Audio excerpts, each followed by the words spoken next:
grab your remote and your controller because the wait is finally over. After more than a year since the original 2.0 sync box release, Govee is at last releasing their successor with the AI2 HDMI 2.1 sync box. And boy, is it coming at a time when the competition in the space is at an all-time high. But nevertheless, Govee's new TV sync box does have some key advantages and highlights that we'll get into. And in addition to their new flagship TV box, Govee is also releasing their PC HDMI 2.1 variant in tandem, which is an area that other brands in the sync box space don't focus a whole lot on, probably due to the heightened complexity introduced when venturing outside of the living room. Now, I've put in a ton of hours on both the Govee TV and the PC HDMI 2.1 sync boxes to date, and look, I've been having too much fun. However, I have hit a few bumps along the way, and there's definitely some things that you'll want to be aware of if you're considering picking up either of these kits. So for this video, we'll not only be diving into the intricacies, details, and the nuances across movies, TV streaming, and gaming for Govee's latest and greatest, but I'm also going to be testing and drawing some comparisons against the AI 2.0 box and Lytmi Fantasy's Pro 2.1 sync box to see how they all stack up. I'm even going to be drawing some comparisons for the AI2 against Govee's T2 and their T3 Lite camera-based systems for those that might be considering dropping the camera altogether.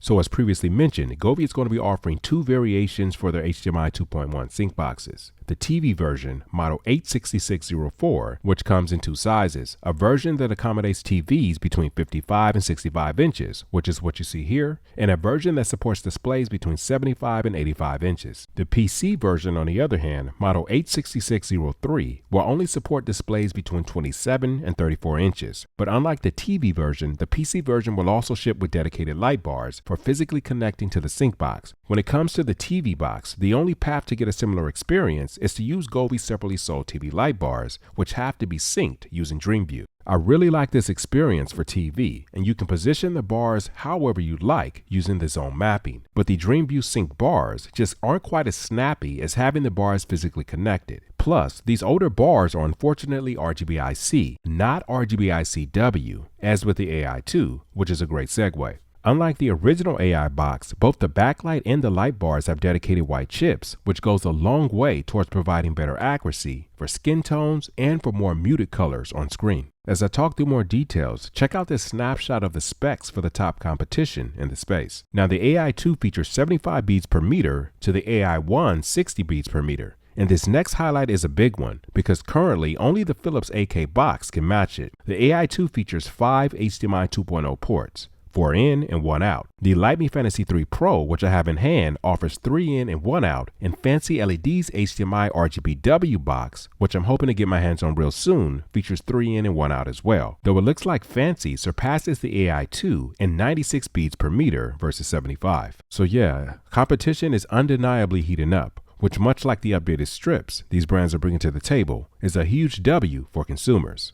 See what I did there? Anyway, Govee also certifies that the AI2 can support 144 Hz at a 4K resolution, while other players in the space max out at 120 Hz at that same 4K resolution. Now, 4K at 144 may not seem like a huge deal right now, but I do think that it better positions the AI2 box in terms of future-proofing when it comes to 144 Hz TVs like the LG G4 and C4. And not to mention that the PS5 Pro is rumored to be able to take advantage of this to some extent. Personally, I plan on picking up a 144 Hz TV for my next purchase. However, when it comes to 144 for the AI2, there are some caveats, which we'll touch on a little later. I also want to point out that when it comes to MSRP per length for the AI2, Govee offers the best bang for buck for sizes 55 inches and larger, considering that you're getting 4 input ports, though those sizes are much more limited versus what you're able to pick up for Fancy and Lytmi, for example. And it's kind of crazy to fathom that from starting from scratch with Philips for a 65-inch TV, you're essentially looking at a grand total of $690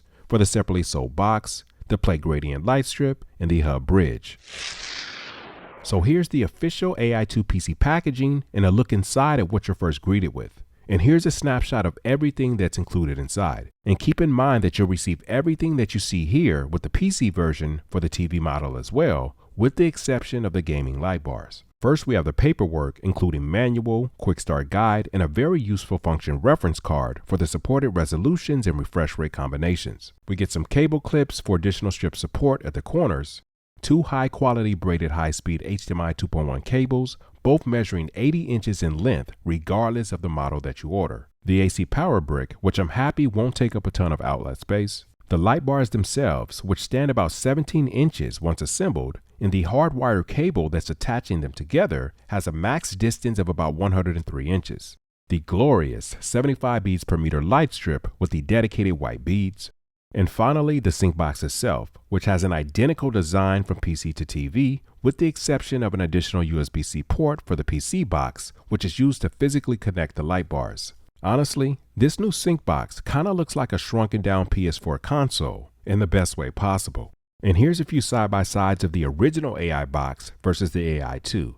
I think the AI2 looks even sleeker this time around, and the RGB isn't just for all looks. It's actually extremely useful for color matching with your various devices. For example, I arranged my cables as shown here, so that my Switch cable aligns with red, green with the Xbox Series X, blue with my PS5, and yellow was for my Fire Cube. I also highly recommend that you pick up some color-coded labels such as these before diving into the setup, because it just makes life so much easier when you're dealing with a ton of cables. Okay, so here's a snapshot of how the new strip install will look, regardless if you're installing on the back of a TV or a monitor. And for anyone curious, no, you cannot use older Govee TV backlights with the new sync box. And no, the PC and TV sync boxes are not interchangeable. So for example, you can't use your TV length strip with the PC sync box and light bars. Another thing I neglected to mention where the TV strip is concerned is that Govee increased the USB-C cable length, making it possible to position the sync box on a media stand directly below the TV. However, if you plan on placing it inside of a cabinet completely out of sight and your TV is mounted, you're more than likely going to require a high-speed extension cable, as I did. Anyway, once the backlight is installed, getting all of your HDMI cables hooked up is super straightforward. Now the quick rundown on the sync box setup is as follows. You run a cable from the single input port on the box to your TV or your monitor,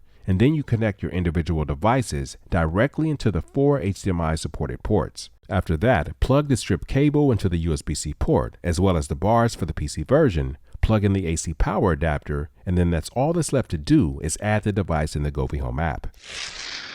So the features and customizability of the AI2 for both the TV and PC boxes are fantastic. At this point, Govee has not only cemented themselves as a leader in hardware, but a leader in the software category as well for smart lighting. And it's honestly what gives them the edge in many cases amidst the sea of new players that are leading with impressive specs. Now, as with the original AI box, you can take advantage of Govee's algorithmic in-game learning software, which adds additional layers of immersion on top of traditional color syncing. It is game specific, as it was before, but Govee is continuously growing this list. Just keep in mind that these titles are generally more multiplayer focused. Now, when it comes to general color syncing, you can choose to leverage the multiple IC zones, or you can have the backlight replicate a single dominant color. You can also regulate total brightness by using the top brightness slider, or you can leverage the relative brightness slider further down below to customize the 4 segments of the strip. Sound effects have been carried over as well, so you can have the backlight react to bums, gunfire, etc.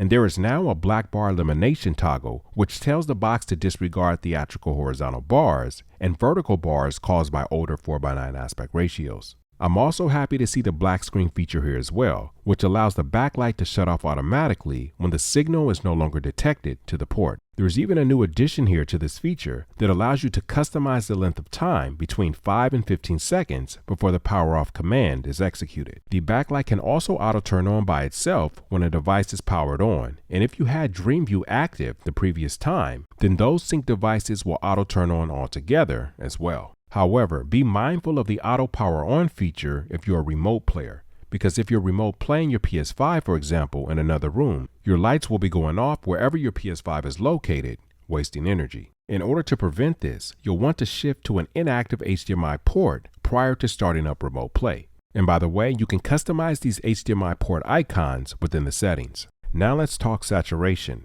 This dial does exactly what you'd expect: increase or decrease the vibrancy of color. And I can tell you, as opposed to Govee's camera kits, you'll really want to crank this saturation up significantly higher if you're an HDR or Dolby Vision user, because activating HDR or Dolby Vision on the Series X and or the PS5 takes a solid hit on the backlight saturation. This is a phenomenon that affects all sync boxes when activating these settings, and it's something that I talked about extensively with Lytmi's HDMI 2.1 box, which Lytmi seemed to solve actually with the release of their Pro model. Now the solution is to counter this foreseeable behavior with the appropriate chipset and software. So needless to say, it looks like Govee has a little bit of tweaking to do here on the back end to get this in a better place. In the meantime, however, I found that pushing saturation to 80, 90, and even 100% in some cases, and adjusting the yellow tint to roughly 20% helps to alleviate this color cast issue. While on that front, the sensitivity dial, which regulates how acute or rapidly color transitions are, works really well for adding extra immersion for high-speed games. But it's interesting because raising this dial also appears to moderately darken or enrichen the color. So believe it or not, in addition to the other measures, this is also an effective way to add additional saturation when utilizing HDR or Dolby Vision.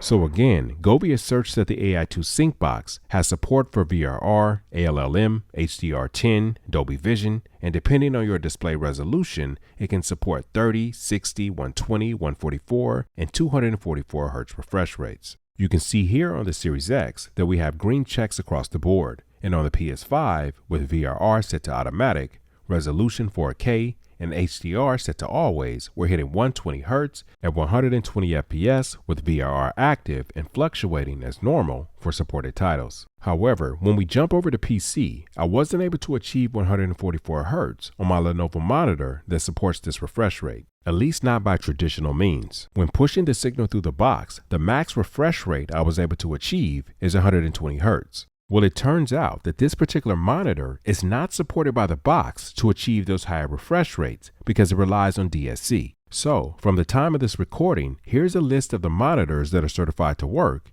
and here's a list of the monitors that are certified not to. Now, with that being said, there's a very simple workaround to achieve the higher refresh rates for unsupported displays by leveraging a separate Thunderbolt port or a display port if you have those available on both the monitor and your computer. So for example, I was able to activate 144 Hz regardless of the DSC issue by running a dedicated Thunderbolt cable from the monitor directly to my laptop. Your computer will then recognize this cable as a second display, and from there you can simply have the HDMI display mirror that of the Thunderbolt display. So yeah, if your GPU and your monitor can support it, this is a little backdoor method to get that higher refresh rate if your PC can handle it. Okay, so now I want to shift gears over to some side-by-side scenes and clips to illustrate the AI2 improvements over its predecessor, as well as over the Govee 2 flagship camera-based systems, T3 and the T2. Of course, comparing an internal-based system against an external-based system is not a fair fight when it comes to accuracy and speed, but I know a lot of you guys are curious, and some of you may be even considering dropping the camera altogether. A visible camera is never going to give you the cleanest look for your setup, but it's still the best alternative for those that are solely reliant on smart TV apps. I should also note that HDR is active for all of these clips, which is the reason that the AI2 backlight in some cases may not appear as rich or as vibrant. Disabling HDR will give the AI2 a bit more pop, but I wanted to give an apples to apples comparison, assuming that HDR is your primary go-to versus SDR. You can see that the dedicated white beads are a serious level up for the AI2, and I think it's even more apparent with non-CGI or animation content. I'll wrap things up now with a side-by-side comparison of the AI2 Sync Box versus the Lytmi Fantasy Pro. And it's interesting, in this forest clip you can see the extent of how saturation on the AI2 suffers from HDR. However, when we take a look at this less color-rich content, the AI2 promptly pulls ahead, producing more natural and less oversaturated effects.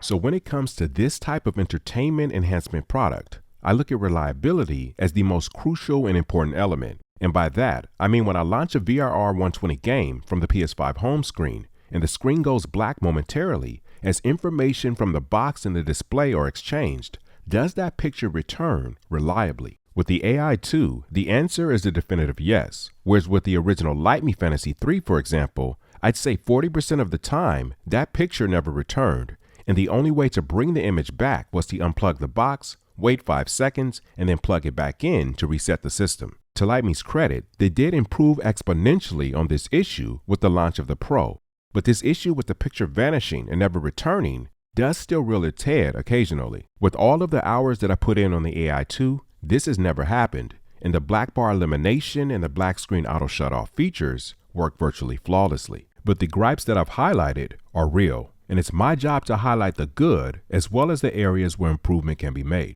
That being said, if you ask me if any of these areas are deal breakers, I'd say definitely no, because the pros far outweigh the cons for this product. If you have a powerful PC that's capable of achieving refresh rates above 120, you'll want to A, reach out early and try to confirm display compatibility with Govee, or B, plan to use that backdoor mirroring trick I talked about earlier on to get the higher refresh rates that you're after. Moving forward down the road, I think it would also greatly benefit PC gamers to have a dedicated display port added to the PC-specific sync box, as many monitors are reliant on this port type in order to achieve higher resolutions. Swinging back over to TV, I also noticed some choppy audio when Dolby Vision Plus was activated on my Fire Cube, which promptly went away when I changed the audio type to standard Dolby Digital. But do keep in mind, guys, these are early production units that I've been testing and gaming with as well. Overall, outside of these gripes, man is it exciting to sit back and play Spider-Man 2 at 4K 120 with VRR active in tandem with the Strip 2 Pro 16-bit light strip installed around my media stand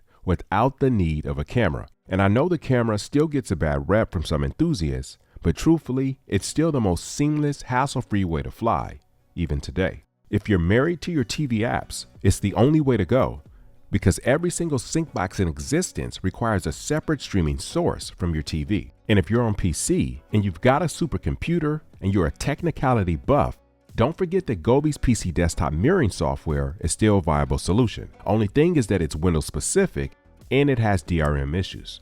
Before I wrap, let me know what you're currently using for color sync. Is it a camera kit, an HDMI 2.0 or 2.1 box? Doesn't matter who makes it. What do you like about that system, and what do you want to see improved for future iterations?